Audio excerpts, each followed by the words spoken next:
Louez Dieu tous les peuples. Louez Dieu tous les peuples. Chers tous et chères toutes, vous qui nous suivez, bienvenue dans cette émission spéciale consacrée à l'ordination presbytérale du mois de juin 2026 dans la province SMA Bénin-Niger. Nous donnons la parole aux différents candidats. Et aujourd'hui, nous accueillons l'un des candidats qui va bientôt se présenter, nous donner une brève histoire de sa vocation, nous livrer aussi le plus grand défi qu'il a rencontré durant sa formation au séminaire. Il va aussi partager avec nous les sentiments qui l'animent à l'approche de son ordination presbytérale pour enfin nous adresser un message. Alors, cher abbé, bonjour. Bonjour. Veuillez bien vous présenter. Merci beaucoup pour l'opportunité. Je me nomme Jean-Marie Saï Sokoka, diacre SMA. Je viens de la cathédrale Saint-Sauveur de Nati-Tengou, dans le diocèse de Nati-Tengou.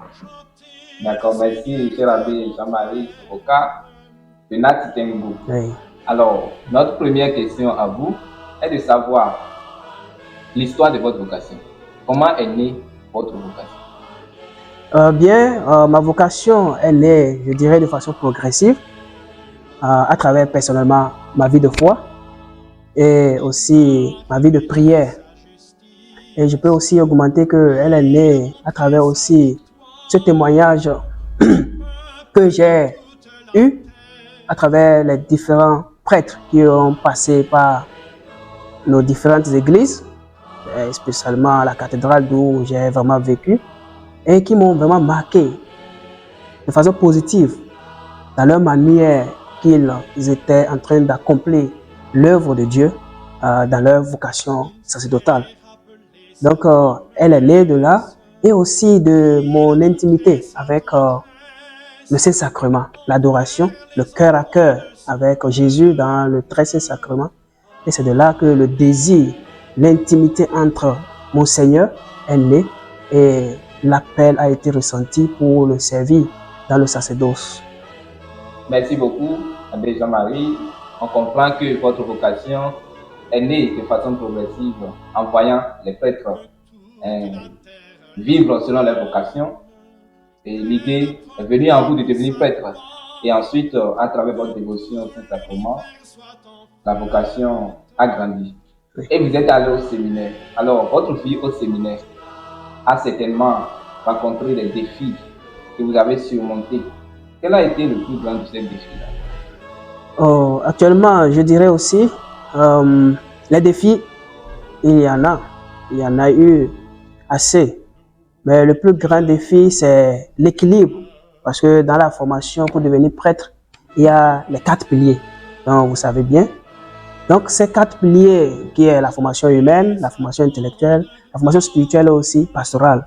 Donc, avoir l'équilibre a été un peu un défi parce que chacun de nous est venu avec sa propre culture et sa propre compréhension de ce que c'est que le sacerdoce. C'est au cours du cheminement qu'on se rend compte qu'au fait, l'idée qu'on avait du sacerdoce, c'est pas ça qui est la réalité. Et aussi, l'objectif principal en entrant au séminaire doit se faire purifier au cours des années. Donc ça n'a pas été facile parce que bien que nous sommes ouverts à la formation, mais il y avait aussi de ces petites difficultés. Est-ce que je suis à ma place ici? Le doute qui vient parfois dans ce cheminement. Mais par la grâce de Dieu et aussi par cette dévotion personnelle, le cœur à cœur dont j'ai parlé avec le Seigneur, tous ces défis ont été d'une manière simple et aussi agréable, ont été facilement aménagés. C'est ce que je peux dire. D'accord. On retient que votre plus grand défi a été le défi de l'équilibre et de la maturation, la purification de votre objectif au départ en entrant au séminaire. Alors, à l'approche de votre ordination presbytérale, nous voudrions bien savoir les sentiments qui vous animent présentement. Les sentiments qui m'animent, ce sont des sentiments de joie, de gratitude et aussi, je peux dire, d'humilité. Et je profite de cette occasion pour dire merci à tous ceux qui ont participé à ce cheminement. Et je fais référence au Père José Kako, que vous connaissez très bien, qui a joué un très grand rôle dans notre cheminement vocationnel dans la Société des missions africaines.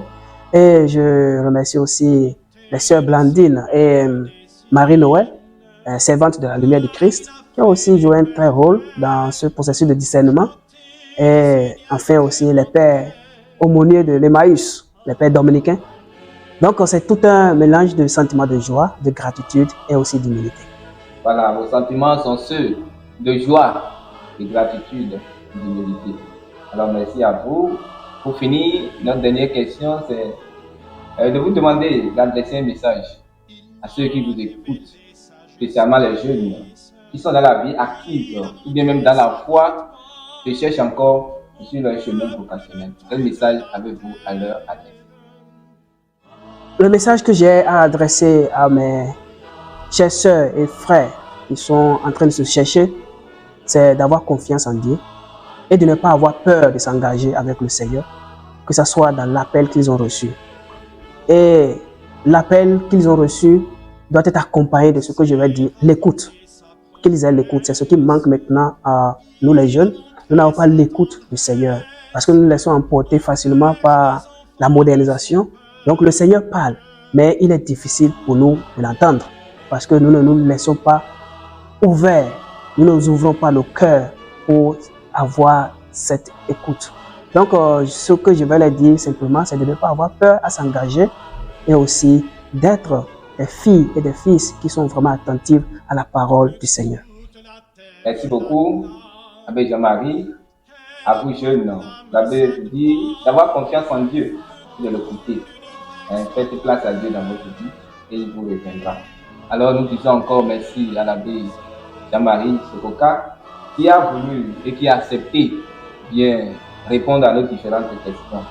Alors, nous vous rappelons que l'ordination presbytérale est pour le samedi 27 juin 2026 à la paroisse Saint-Paul de Zobagé dans l'archidiocèse de Cotonou. Vous y êtes invités pour rester en communion de prière avec nous pour cet événement. Nous vous disons merci de nous avoir suivis et à très bientôt.